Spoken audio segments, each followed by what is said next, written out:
Enlázate a la entrevista con Zenón Escamilla. Ya son las 9 de la mañana con 11 minutos y pues el día de hoy vamos a platicar nada más y nada menos que con Ildefonso Guajardo, pues Poncho Guajardo, economista, político mexicano, pues fue secretario de Economía, líder del grupo mexicano pues para esta negociación del TEMEC, 2 veces diputado federal por Nuevo León. Poncho, ¿cómo estás? Buenos días. Hola, Zenón, qué gusto saludarte, buenos días. Igualmente, pues si alguien sabe de cuestiones económicas eres tú, Poncho, y se ha hablado mucho precisamente de esta reactivación económica y a mí me gustaría que me comentaras cómo se encuentra México y en especial Nuevo León, dadas las reuniones que se han sostenido con alcaldes ante esta pandemia y qué tan urgente es esta reactivación en estos momentos. Mira, sin duda el principal problema que estamos enfrentando hoy son los impactos del aislamiento, son los impactos del freno económico. Sabes que la mitad de nuestra población está en el sector informal, es gente que depende de lo que gana en el día y el encierro prolongado pues es imposible.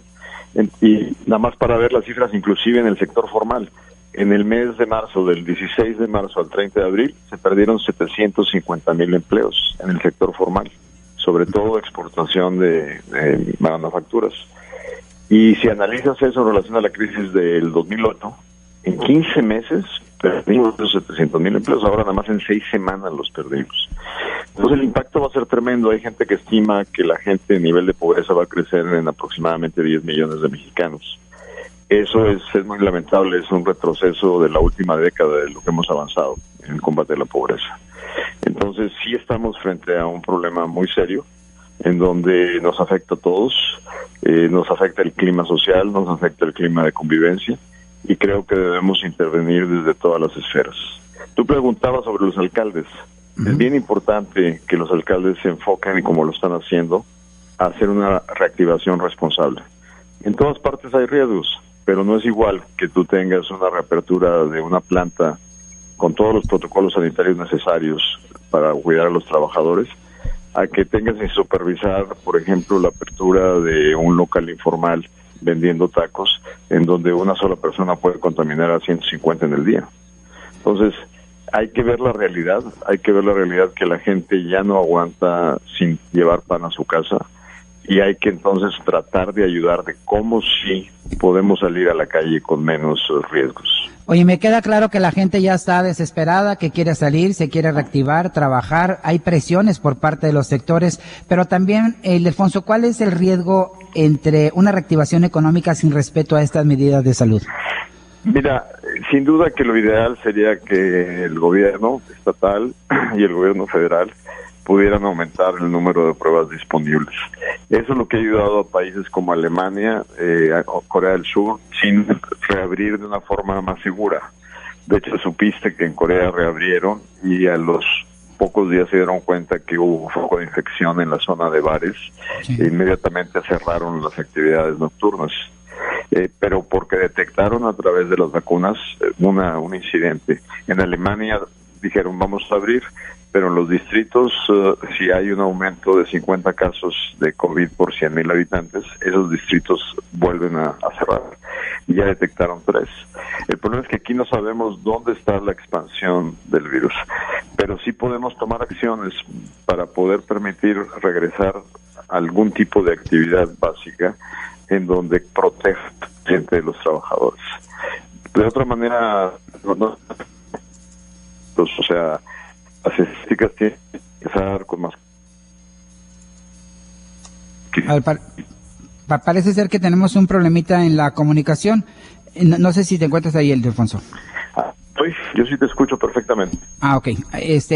Te quería comentar también, mira, dado este cierre de negocios y esta afectación. Los protocolos a nivel de micro y pequeños negocios debería ser, como está haciendo, una intervención de los municipios. Es muy difícil que el gobierno federal y el gobierno estatal lleguen a ese nivel del ciudadano y entender la circunstancia que está viviendo el ciudadano. Entonces sí hay que dejar que los municipios tomen una responsabilidad en la reapertura.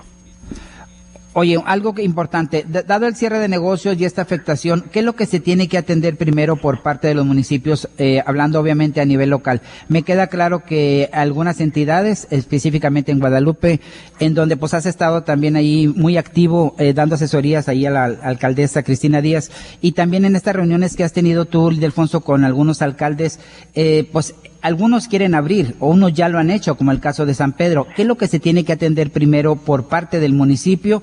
Por ejemplo, en este caso a los empresarios, hablando de estímulos y este tipo de cosas, ¿no? Mira, lo que yo les he aconsejado a los municipios es por el nivel de cercanía que tienen y la limitación de ingresos que tienen. Tienen que ser muy centrados y dirigidos a algunos puntos de la población. Te diría un ejemplo.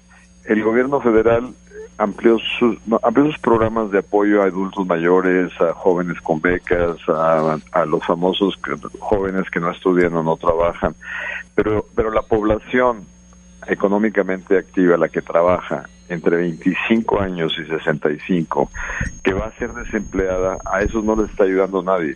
Y de la noche a la mañana puede parar que llegue ayuda a sus casas. Entonces los municipios tienen que concentrar la ayuda en los que no están recibiendo absolutamente nada. Y no necesariamente están en las colonias más pobres, porque algunos de esos están en la cobertura de los programas federales. Y el otro tema sobre negocios, tienen que intervenir, por ejemplo, si van a ayudar a que los pequeños negocios de un municipio abran, proveerles con equipo de limpieza, cubrebocas para sus empleados, aquellos negocios que sí necesitan que les ayuden en los temas de higiene y de cuidado del consumidor que reciben en sus instalaciones. El otro tema, ayudarles a buscar financiamiento para aquellos negocios que necesitan liquidez mientras salen del bache. El municipio no lo tiene directamente. El Estado acaba de conseguir un fondo junto con Nacional Financiera y lo que necesita el municipio es llevar de la mano a muchos pequeños negocios a ver si pueden tener a través de financiamiento una salida.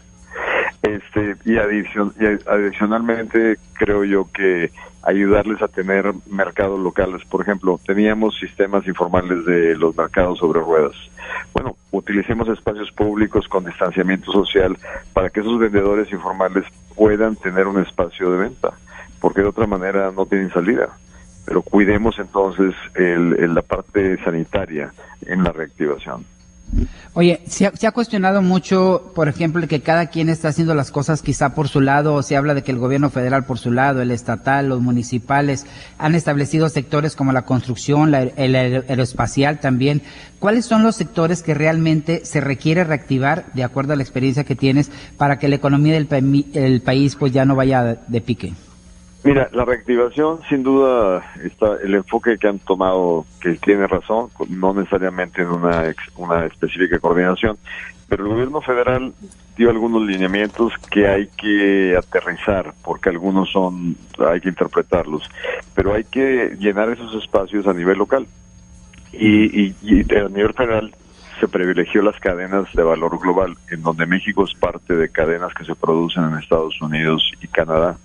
Y como el TLC empieza el 1 de julio, se está alineando la reactivación del sector aeroespacial, del sector automotriz, y ahí tenemos solo en manufactura de exportación a 3 millones de mexicanos que estaban en esas actividades, y hay que recuperarla. Solo, fíjate, en el mes de abril, las ventas al exterior de automotrices cayeron en 80% comparado con abril del año pasado. Entonces sí hay una gran necesidad de reactivarse. El otro tema, por la cantidad de gente que depende de él, es el sector de la construcción. Ahora, lo que preocupa mucho es que no hemos sido exitosos en educar a los trabajadores de la construcción que cuando se transportan a sus centros de trabajo deben de llevar mascarilla, cuando están compartiendo de regreso con sus compañeros deben de mantener ciertos cuidados entre ellos en la cercanía, y uno cuando camina en las calles de Monterrey se da cuenta que eso no está ocurriendo. Entonces sí estamos en riesgo de que haya una propagación a no insistir en la parte sanitaria. Y de hecho ya hay una advertencia por parte también del sector salud que puede frenar esta reactivación si se da un disparo de medida en los casos, ¿no? No, sin duda, por eso es tan importante que la reactivación la hagamos con el mayor cuidado posible. Ante la falta de pruebas y de saber dónde están los contagiados, de tener plataformas de seguimiento de contactos y de efectivamente aislar a contagiados, nuestra única otra opción es insistir en los temas sanitarios. Te doy un ejemplo de lo que está pasando en países mucho más pobres que México. Algunos países están poniendo en las paradas del transporte público lavamanos portátiles que se operan con pedal de pies para que la gente antes de subirse al autobús de pasajeros se lave las manos, por ejemplo. O sea, ese tipo de cosas que te ayuden a reducir la propagación del virus. Ok, ¿hacia dónde va el país y el Estado en cuestión económica, por ejemplo, hablando de empleo, de inversiones, tanto a nivel nacional como extranjera y generación de nuevas oportunidades, dado lo que hemos visto, dado las estadísticas que nos han mencionado en esta entrevista, Ildefonso? ¿Hacia dónde va México y Nuevo León? No te podría mentir, esto es una caída muy fuerte y la recuperación va a ser muy lenta, tanto por el efecto internacional como por el efecto interno. Frente a estas crisis, un país tiene que procurar ajustar sus acciones para seguir siendo competitivo, atractivo, de tal manera que dentro de la crisis la recuperación nos empiece a favorecer.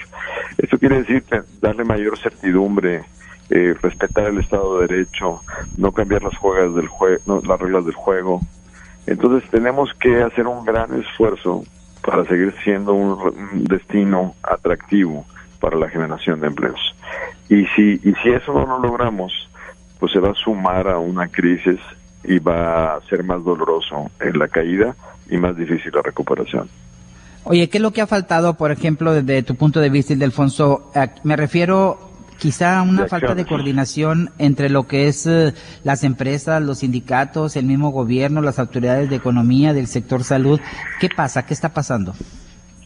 Sí, sin duda, tu observación de que no hay coordinación entre los tres niveles de gobierno, de alguna manera pues, se han acoplado a los decretos que se han publicado, pero pudiéramos ser mucho más efectivos a la hora de tomar acciones conjuntas. Y sin duda el trabajo de los sindicatos para la concientización y la capacitación de trabajadores es fundamental, y obviamente la responsabilidad de las empresas. O sea, hoy cada día queda más claro que si no pensamos no solo nosotros mismos, sino pensamos en la comunidad en la que estamos integrados, la única manera de salir es salir todos juntos. Pensar en individualismos, que yo me protejo independientemente de lo que pase afuera, va a ser un fracaso. Ahora tenemos que pensar comunitariamente. Ildefonso Guajardo, muchísimas gracias por acompañarnos el día de hoy en Enlázate Radio. ¿Algo que consideres importante agregar? No, solo agradecerte, y creo que la labor que los medios de comunicación hacen y deben de seguir haciendo es concientizar a la gente que esto no se ha acabado y no se va a acabar en los próximos 4 meses, y que si bien a veces hay que salir por necesidad, hay que salir con todas las precauciones. Te mando un abrazo muy fuerte, que tengas un excelente martes. Gracias por la invitación, senador. Al contrario, son las 9 de la mañana. Gracias por la invitación.